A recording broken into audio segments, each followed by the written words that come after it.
Hola a todos, hoy tengo el enorme placer de conversar con Ignacio Furfaro. Ignacio es LLM de la Duke University y Ignacio escribió un artículo muy interesante sobre uso de la inteligencia artificial en las negociaciones. ¿Qué tal? ¿Cómo andas, Ignacio? ¿Bien? Todo bien, Augusto. Muchas gracias por la invitación a charlar de este tema tan actual. Súper, súper interesante porque todavía los seres humanos tenemos la fantasía de que nosotros creemos que un tema que va a quedar al margen, ¿no es cierto?, de la inteligencia artificial, justamente es algo que vos estás tocando, que es el tema de la negociación.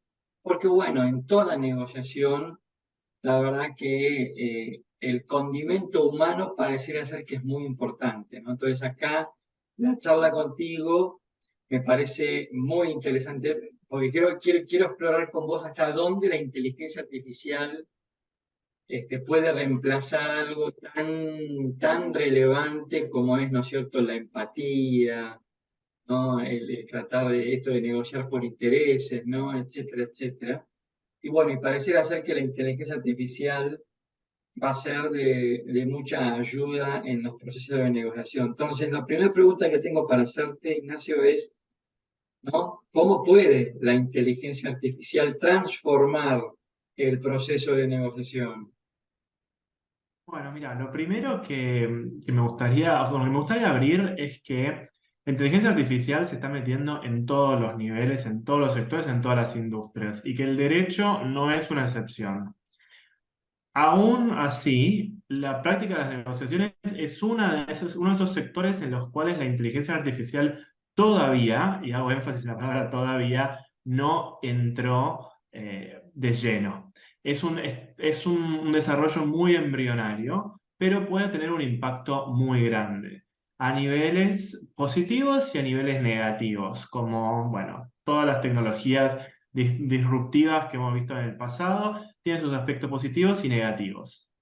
En cuanto a la parte positiva, digamos, principalmente yo veo que hay 5 áreas, macro áreas en las cuales la inteligencia artificial puede tener un impacto muy relevante. Eh, Eso se centraría, digamos, en el análisis de los datos que hay disponibles antes de llegar a una negociación. En segundo lugar, la predicción de los movimientos de la contraparte, que es un elemento clave a la hora de negociar de manera estratégica. En tercer lugar, la generación de bases objetivas para las ofertas, porque sabemos que cuanto más objetiva es una propuesta, una oferta en un proceso de negociación, más altas son las chances de que sea aprobada por la contraparte. Ahora, Eh, a ver, acá quiero interrumpirte un minuto porque me abriste como un par de puertas para que quisiera explorar con vos, ¿no? Por recién acabas de dar un dato que y utilizaste la palabra clave, porque coincido con vos, que es esto de predecir, ¿no? A ver, que bueno, si yo soy el que tengo la inteligencia artificial y vos no, yo corro con ventaja porque puedo predecir ciertas conductas tuyas para llevar a un acuerdo lo más cercano a mis intereses o que me favorezca a mí.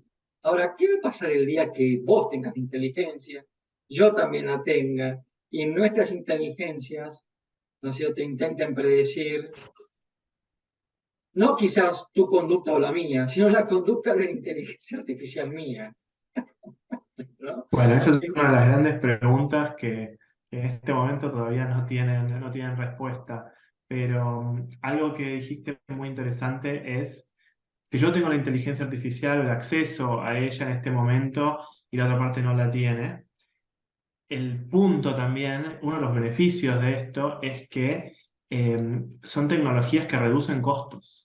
Entonces el acceso a ellas es cada vez más fácil. Por lo tanto, otro de los beneficios que puede traer es un acceso más amplio a los beneficios de la negociación, a más cantidad de personas que tal vez hoy por hoy no se lo pueden permitir porque los costos legales, al menos en ciertos mercados como Estados Unidos, son muy altos. Claro, Entonces, correcto, correcto. esto es, digamos, una posibilidad también de bajar la línea de base para que más personas tengan acceso a esto.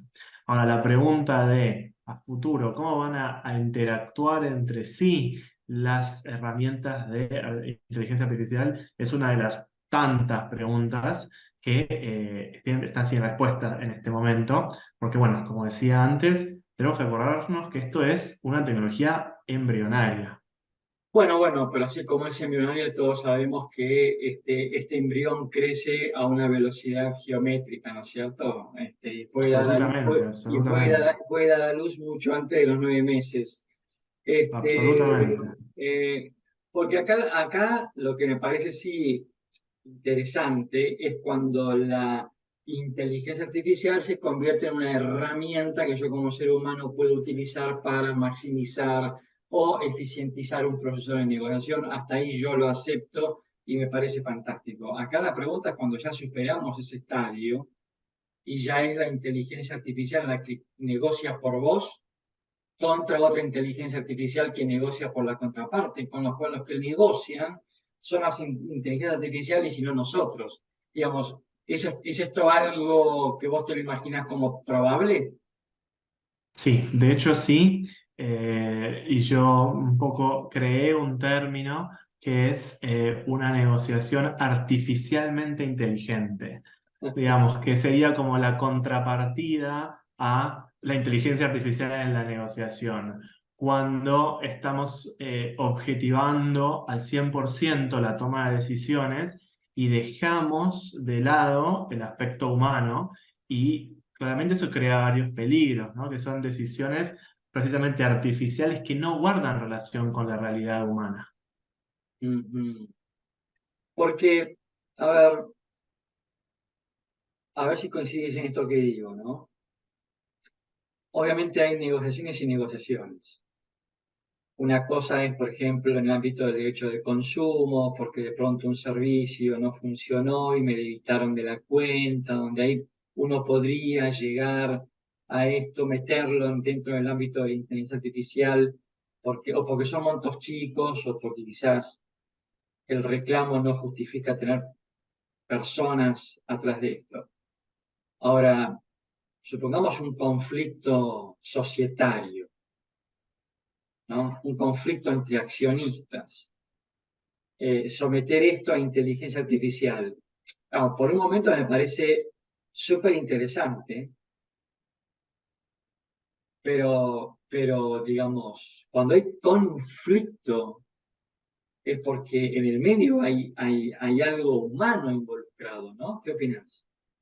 No, absolutamente. Y yo creo que ahí le estás dando en el clavo, que Ah, cuanto más compleja es la relación humana y la interacción humana y los intereses que están involucrados, el esquema, digamos, más clásico, más tradicional, más antiguo de negociación, que es la negociación distributiva, que es la que tal vez puede funcionar para esa situación que vos estabas mencionando al principio, queda obsoleta y que tenemos que pasar a un concepto de negociación integrativa que busca entender más allá, digamos, de la posición de las partes y entender los intereses realmente que están involucrados para maximizar el objetivo, digamos, de ambas partes o de todas las partes involucradas, porque sí, no es dado que eh, si tenemos 100 hay que 50-50 o 60-40 es el mejor objetivo. no, Tal vez hay otras cosas, otros intereses que no están dichos, que no están explícitos y que hay que encontrarlos, hay que investigarlos. Y es ahí donde, hoy por hoy al menos, las tecnologías de inteligencia artificial son muy limitadas, porque, digamos, tienen fallas estructurales que no permiten ir más allá, salirse de lo que ya, los patrones ya existentes y buscar soluciones creativas, buscar soluciones integradoras, buscar soluciones que complementen intereses que van más allá de los datos explícitos. bueno, vos recién hablas de negociación integrativa y distributiva y el típico ejemplo que se pone es el de la naranja, ¿no? Esto de, Correcto, ¿no? exactamente. Dos chicos que se pelean por la naranja, entonces la mamá corta el medio de la naranja, le da media naranja a cada uno, pero no es lo que ellos buscaban, ¿no? Correcto. Uno buscaba el jugo y otro buscaba la cáscara, ¿no?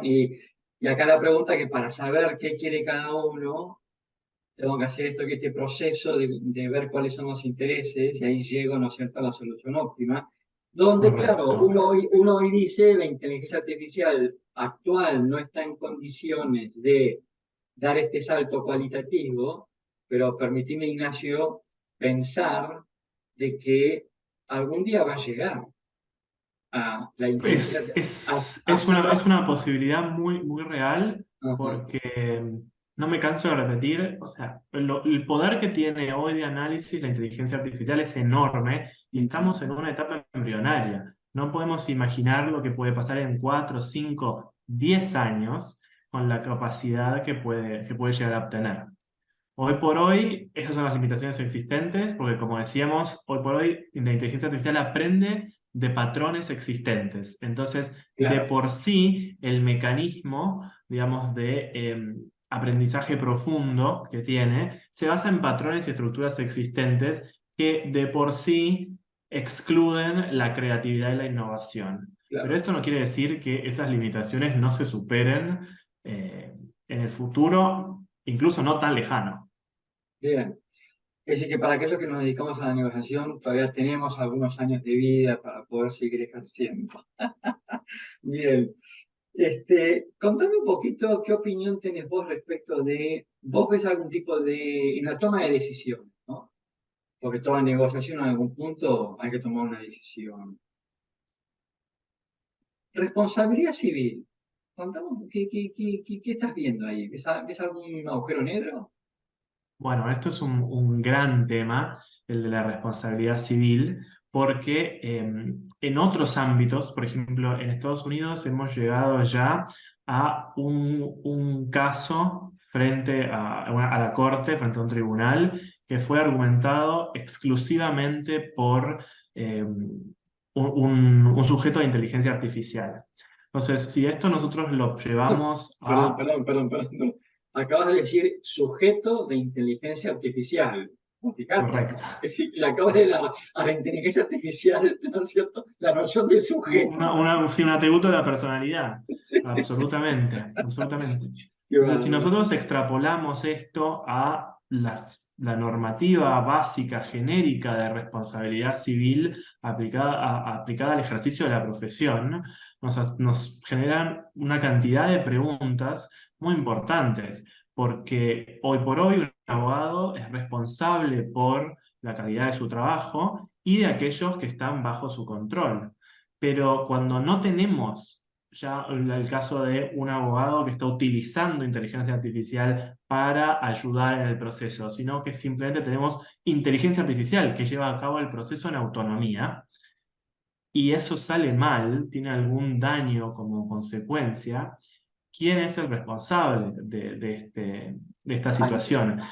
Y más allá de eso, hay quien dice, bueno, esto se soluciona muy fácil porque se pueden aplicar las reglas de responsabilidad por productos defectuosos, que es responsabilidad objetiva. Pero la realidad es que es una cadena muy intrincada porque involucra muchos actores, involucra los ingenieros que la diseñan, los ingenieros que la implementan, los que hacen los cambios para, digamos, los ajustes periódicos, los abogados y los otros profesionales que hacen el input de datos, pero más allá de eso, hay un punto en el cual la inteligencia artificial está diseñada específicamente para aprender automáticamente y aprender en autonomía, sin que haya quien haga un input de datos o sin que haya quien le dé un algoritmo, una estructura que tiene que replicar. Entonces, hay una parte en que va a haber autonomía y va a incorporar otros datos, va a incorporar otras estructuras,